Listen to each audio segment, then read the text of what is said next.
La vie éternelle, une fois sauvée, toujours sauvée. Il est écrit dans 1 Corinthiens 1 du verset 18 qui dit « Car la prédication de la croix est pour ceux qui périssent, absurdité, mais à nous qui sommes sauvés, elle est le pouvoir de Dieu. » Bien sûr, la prédication de la croix, c'est l'évangile, donc c'est la bonne nouvelle. Et donc c'est ce qu'il dit dans Romains 1 du verset 16 qui dit « Car je n'ai point honte de l'évangile, car c'est la puissance de Dieu pour le salut de quiconque croit, du juif premièrement, puis du grec. » Et que l'évangile, donc la bonne nouvelle, c'est ce qui est dit dans 1 Corinthiens 15 du verset 1 à 4 qui dit que Christ est mort pour nos péchés selon les Écritures, qu'il a été enseveli et qu'il est ressuscité le troisième jour selon les Écritures. Donc que Christ est mort pour tous nos péchés, passés, présents et futurs, qu'il a été enseveli et ressuscité. Et donc tout simplement c'est ça la folie. Donc pour ceux qui périssent, donc pour ceux qui vont en enfer malheureusement. Parce que tout simplement, le fait d'être sauvé n'est pas basé sur nos bonnes actions, n'est pas basé sur nous-mêmes ou sur nos bonnes actions ou sur nos bonnes œuvres. Il est seulement basé sur la foi seule en l'évangile, en Jésus-Christ.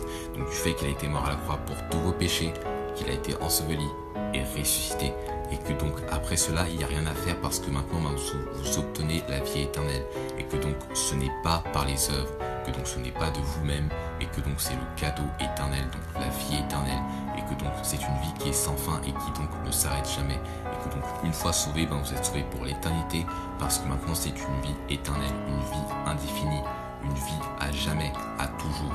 Donc c'est pour cela qu'il dit dans Jean 6,47 où Jésus dit « En vérité, je vous le dis, celui qui croit en moi a la vie éternelle. » Donc il n'est pas dit celui qui fait de bonnes œuvres à la vie éternelle. Non, c'est simplement d'avoir confiance, de compter seulement en Jésus-Christ seul, en le Sauveur, pour être sauvé de l'enfer et non en vous-même.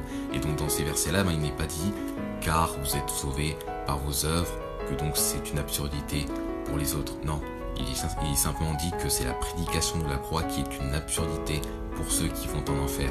Parce que tout simplement, ce n'est pas par nos bonnes œuvres que nous sommes sauvés, ce n'est pas par nous-mêmes que nous sommes sauvés. Et donc, tout simplement, c'est par la prédication de la croix, donc l'évangile, que Christ est mort pour tous nos péchés, enseveli et ressuscité.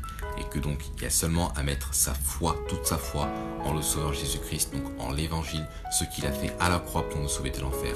Et non en nous-mêmes, ou non mélanger foi plus œuvre, car cela est impossible parce que tout simplement vous êtes aussi sous le joug de la loi si vous comptez en vos œuvres, parce qu'il est dit car personne ne sera justifié devant lui par les œuvres de la loi, car c'est par la loi que vient la connaissance du péché.